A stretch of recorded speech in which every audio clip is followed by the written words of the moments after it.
साथियों नमस्कार, कैसे हैं आप सब लोग। मज़ामा केम छो कसा आहिस। साथियों आप सबकी एक कॉमन क्वेरी आती है कि भाई हमें डिवोर्स फाइल करना है, छुटकारा चाहिए बीबी से, तो ले लो भाई।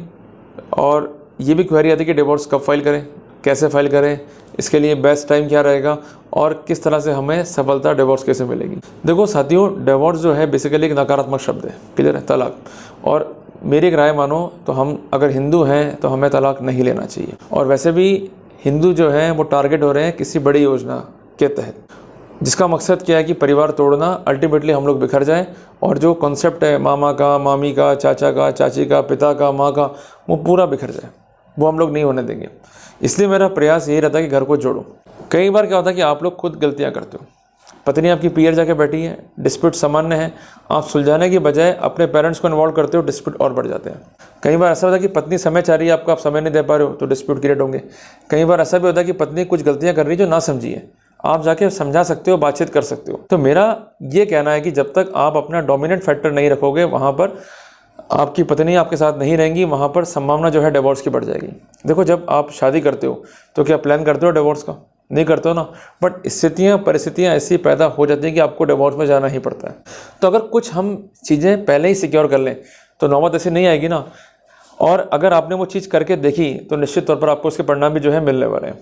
देखो, छोटी सी बात यह है कि बेसिकली जब कोई लड़की आपकी लाइफ में आती है तो वो 3 फैक्टर आप में देखती है। सबसे पहली बात कि आप में फिजिकली क्या कंपेटिबिलिटी है, दूसरी बात आप मेंटली कितने स्ट्रांग हो, डिसीजन लेने की पावर कितनी है आप में, और तीसरी बात इकोनॉमिक स्टेबिलिटी। तीनों फैक्टर में से एक फैक्टर डिस्टर्ब होगा, दिक्कतें वहाँ पर हो जाएंगी। अब किस्मत ही मान लो फूटी भी आपकी, तो उसका मैं भी कुछ नहीं कर सकता हूँ कि मान लो वो कहीं और अटैच थी और उसके पेरेंट्स ने जो है शादी कर दी उसकी ये मानते हुए कि शादी के बाद जो है सुधर जाएगी, बच्चे हो जाएंगे, सुधर जाएगी, पर वो सुधर नहीं रही है। उसको तो जो चाहिए वो आप नहीं दे पा रहे हो, तो दिक्कत तो आपके लिए होगी। तो इसलिए शादी करने से पहले भी कुछ सेफ्टी हमें करनी होती है, जिसके लिए मैंने अलग से टॉपिक जो है तैयार किया था, नो योर पार्टनर, उसको जाके आप देख सकते हो। क्लियर है साथियों? एक छोटी सी बात मैं कहना चाहता हूँ आप सबको कि जब भी हम डिवोर्स के लिए प्लान कर रहे हैं तो हमारा मन बिल्कुल क्लियर होना चाहिए कि इस लड़की को हम एक्सेप्ट नहीं कर सकते हैं। अगर थोड़ी सी गुंजाइश भी है घर बसने की तो डिवोर्स फाइल नहीं करना चाहिए। एब्सोल्युटली ये मान लो कि ये लड़की अब हमारे लाइफ में नहीं है, अब डिवोर्स के अलावा कोई विकल्प नहीं बचा है। साथियों आपको मालूम है सुप्रीम कोर्ट ने कई केसों में क्या कहा है कि सेक्स जो है मैरिज के लिए एसेंशियल है। अगर सेक्स नहीं है तो वहाँ पर आप मैरिज को सर्वाइव नहीं मान सकते हो। दूसरी बात, जो कॉन्डक्ट है अपोजिट पार्टी का वो किस तरह का है, अगर वो आपकी लाइफ लिबर्टी को अफेक्ट कर रहा है, आपको अफेक्ट कर रहा है, आपकी जीने का अधिकार को खत्म कर रहा है, तो ऐसे सिनेरियो में डिवोर्स जो है अंतिम विकल्प है। तो क्रूअल्टी बेसिस पर हम डिवोर्स फाइल कर सकते हैं। तीसरे ऐसे ग्राउंड भी हैं कि जहाँ वाइफ के झूठे आरोप आप पर हैं, आपके परिवार पे हैं, अब मन जो है आपका खराब हो गया, तो on ground of grave cruelty जो है आप डिवोर्स फाइल कर सकते हो। क्लियर है ना। चौथी बात, पत्नी जो है पीयर बैठी है और वो आपको डेजर्ट कर चुकी है और इस अवधि को जो है 2 साल बीत चुके हैं, तो वहाँ पर अवधि आपको स्पेसिफिक करनी है काउंटिंग करने के लिए और 2 साल वहाँ से काउंट करने, तो आप जो है डिवोर्स फाइल कर सकते हो। तो कुल मिला के कोर्ट ने समय समय पर अपने अपने मत दिए हैं डिवोर्स को फाइल करने के मोड को लेके। बट अभी प्रॉब्लम वो है कि हम आइडेंटिफाई कर ही नहीं पाते हैं कि डिवोर्स फाइल कब करना है, कहाँ करना है, कैसे करना है और उसके लिए हमें क्या प्लानिंग की जो है आवश्यकता है।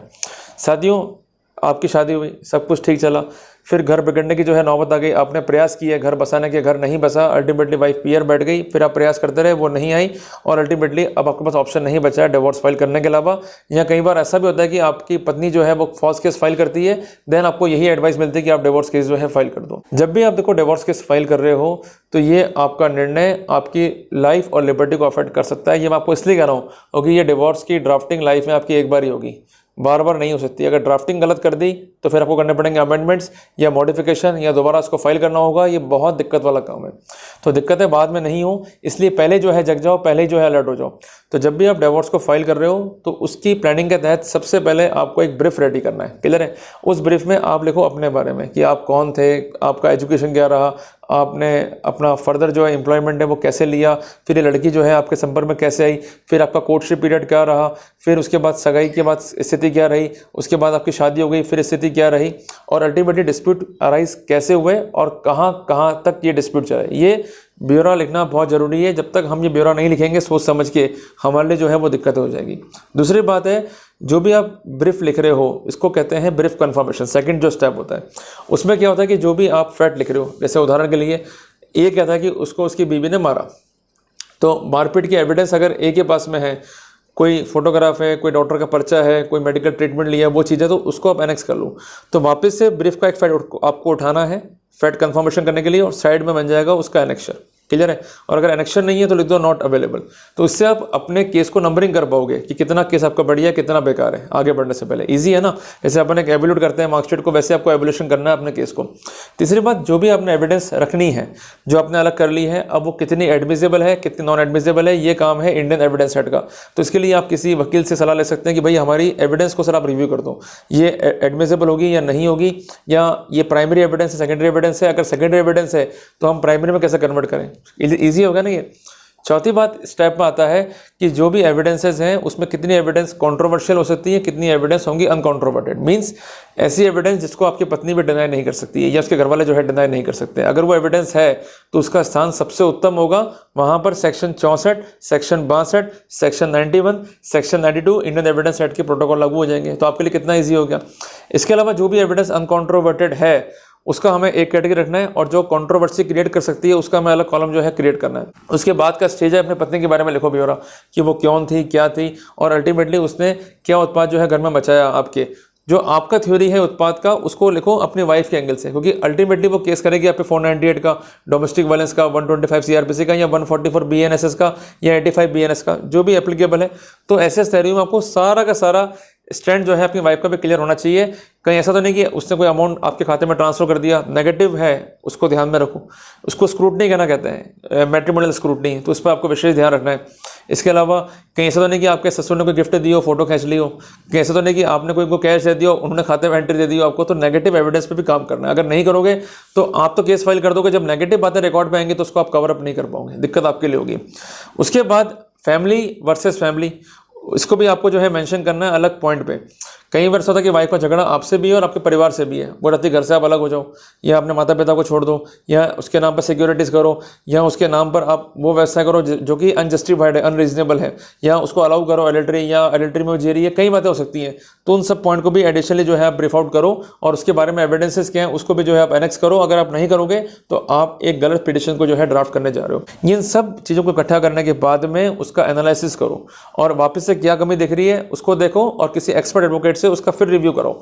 उसके बाद एक लीगल नोटिस आपको ड्राफ्ट करना है, अपनी वाइफ को देना है, और उस नोटिस पर उसका क्या जवाब आता है उसके लिए उसको वेट करना है 15 डेज का या 30 डेज का। उसके बाद अगर जवाब नहीं आता है तो आप प्रोसीड कर जाओ, जवाब आता है तो फाइल द रीजॉइंटर, और उसके बाद आप डिवोर्स केस को जो है फाइल कर सकते हो। अब डिवोर्स केस जब फाइल कर रहे हो तो उसके लिए स्टेप क्या होंगे? सबसे पहले वो कोर्ट जहां पर आपको केस फाइल करना है, उसके लिए हम क्या करेंगे? सेक्शन 19 हिंदू मैरिज एक्ट को जो है देखेंगे। बेसिक प्रोटोकॉल क्या है कि जहां पर आपकी वाइफ रह रही है रेस्पोंडेंट, वहां पर केस फाइल होगा उस कंसर्न कोर्ट में, या जहां पर कॉज ऑफ एक्शन अराइज हुआ है, क्लियर है, या जहां पर शादी हुई है, तीनों में से किसी एक स्थान के कंसर्न कोर्ट में आप केस फाइल कर सकते हैं। क्लियर हो गया? दूसरी बात, जहां फैमिली कोर्ट एक्ट लागू है, जहां फैमिली कोर्ट है वहां फैमिली कोर्ट में फाइल होगा, जहां फैमिली कोर्ट नहीं है वहां डिस्ट्रिक्ट कोर्ट में ये केस फाइल होगा। क्लियर है? ये डिपेंड करता है ज्यूरिडिक्शन पे जो उनको असाइन हुआ है। तीसरी इंपॉर्टेंट बात यह कि जब आप डिवोर्स को तैयार कर रहे हो, पिटिशन जो है सबसे पहले कोर्ट का नाम आएगा, फिर केस नंबर ये आपको छोड़ना होता है, ये कोर्ट भरता है, फिर पार्टी के नाम आ जाएंगे। मीन्स जैसे मान लीजिए आपका नाम है राम, तो राम सन ऑफ एज, और उसके बाद उसका रेसिडेंस, आधार कार्ड नंबर और फ़ोन नंबर ये रखना होता है। उसके बाद जो अपोजिट पार्टी है उसका नाम आ जाएगा। अगर वो एडल्ट्री में रह रही है तो एडल्टर पार्टी बनेगा, अगर एडल्ट्री में नहीं है तो फिर वो सिंगल पार्टी बनेगी। उसका भी नाम पता पूरा आ जाएगा, विद आधार नंबर अगर है तो, और फ़ोन नंबर अगर है तो, और अगर नहीं है फ़ोन नंबर आधार नंबर तो उसको आप मेंशन करने के लिए बाउंड नहीं हो। उसके बाद आता है कि हम पिटिशन क्यों लेके आ रहे हैं, तो उसमें लिखना पड़ेगा petition under section 13 of Hindu marriage act, और ग्राउंड क्या है बेसिकली वहाँ आप हाईलाइट कर दो, एडल्ट्री है या क्रुएल्टी है या डेजर्शन है। उसके बाद सबसे पहले आपका आएगा अपना संक्षिप्त परिचय कि I am residing of so and so place, की मैं इस प्लेस पर रहता हूँ, मेरी शादी जो है फला फला से हुई है। नंबर 2, मैं किस धर्म को मानता हूँ। नंबर 3, शादी की रीति रिवाज क्या रहे, और अगर आप शादी कर चुके हैं हिंदू रीति रिवाजों से तो ऐसे सिनेरियो में आपको हिंदू मैरिज एक्ट में जो है अप्लाई करना होगा, और अगर शादी आपकी हुई है स्पेशल मैरिज एक्ट में तो आपको स्पेशल मैरिज एक्ट के तहत अप्लाई करना है। ये डिपेंड है फैक्ट्स पे, सर्कमस्टेंसेस पे, ये जिस लॉ से आप गवर्न हो रहे हैं उससे। उसके बाद शादी के बाद कितने टाइम तक वैवाहिक जीवन जो है खुशहाल रहा उसको लिखो। उसके बाद क्रुएल्टी के इंस्टेंस क्या क्या है उसको लिखो step by step. Cruelty versus boy, cruelty versus boys mother, cruelty versus boys father, means आपके पिताजी जो आपकी माँ है उसके साथ क्रुएल्टी क्या हुई है। इसके अलावा अगर वो एडल्ट्री में है तो उसके इंस्टेंस लिखो स्पेसिफिक करके। उसके साथ साथ अगर एलिमेंट है डाइजेशन का उसको भी लिखो। पर एक बात ध्यान रखना कि जब भी आप एडल्ट्री पे केस लड़ोगे तो एविडेंस का स्क्रूटनी कराना पड़ेगा आपको साइबर एक्सपर्ट से, नहीं कराओगे बेकार हो जाएगा सारा मामला। और क्रुएल्टी पे केस को लेके आ रहे हो cruelty must not be a mere wear and tear, it must be specific. और क्रुएल्टी के कई इंस्टेंस हैं कि पत्नी कंपेल करती है घर से अलग हो जाओ, ये भी कोर्ट ने क्रुएल्टी माना है। पत्नी झूठा केस फाइल करती है, ये भी क्रुएल्टी का इंस्टेंस है। पत्नी जो है आपको हैरेस करती है, ह्यूमिलेट करती है, और कई बार ऐसा भी होता है कि आपके जेनिटल ऑर्गन को भी जो है वो अफेक्ट करती है, तो वहाँ पर भी जो है कोर्ट ने ग्राउंड माना है कि भाई इसको डिवोर्स दे दो। पत्नी सेक्स के लिए मना करती है, ग्राउंड फॉर डिवोर्स है। इसके अलावा पत्नी जो है आप पर अनर्गल आरोप लगा रही है, परिवार में आपकी बेइज्जती कर रही है, वो पति मानती नहीं आपको, तो वहाँ पर भी आप स्पेसिफिक जो है केस को जॉक आउट कर सकते हो। ये ध्यान रखना कि क्वालिटी ऑफ एविडेंस हमारे यहाँ पर इंपॉर्टेंट है, क्वांटिटी इंपॉर्टेंट नहीं है। सेक्शन 134 है एविडेंस एक्ट का, उसको जाकर आप पढ़ सकते हो।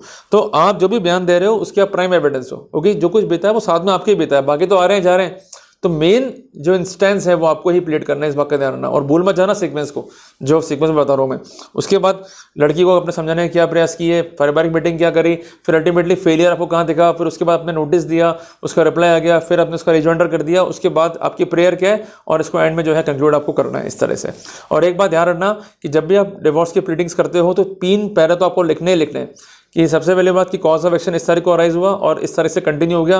दूसरी बात, हमारे बीच कोई दुर्भी संबंध नहीं है इस केस को फाइल करने के लिए। कई बार लोग क्या करते हैं कि गवर्नमेंट जॉब लेने के लिए भी म्यूचुअल डिवोर्स फाइल करते हैं और कॉलिजन के तहत जो है डिग्री लेकर आराम से लड़की जो है वो अपनी जॉब को जो है कर रही होती है डिवोर्स कोर्ट में। तो इस बात को कोर्ट जो है अश्योर करना चाहता है। और इसके अलावा जो भी आपके बीच डिस्प्यूट है उसके समर्थन में आपने जो एविडेंस दी है उसका आपने एफिडेविट दिया है और कोई भी छेड़खानी उसमें नहीं है, इस बात को भी कोर्ट अश्योर करना चाहता है।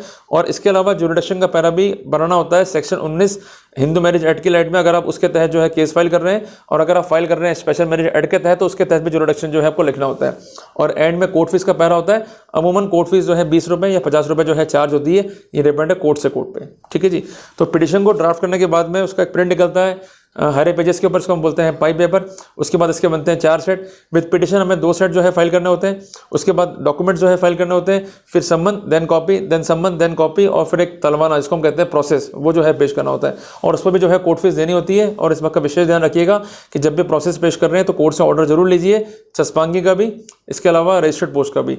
तो यूजुअली जो है कोर्ट ऑर्डर करेगा रजिस्टर्ड पोस्ट का, अगर उससे संबंध सर्व नहीं होंगे तो कोर्ट चस्पांगी कर सकता है। बट अगर संबंध सर्व हो गए और वाइफ नहीं आती है तो कोर्ट वहां पर एक्सपर्टी भी कर सकता है। तो ये सब इजी प्रोसेस है अगर आप चलोगे। अगर लेकिन नहीं चलोगे तो वहां तकलीफ आपके लिए होनी है। तो मैं इसको समाप्त कर लेता हूं।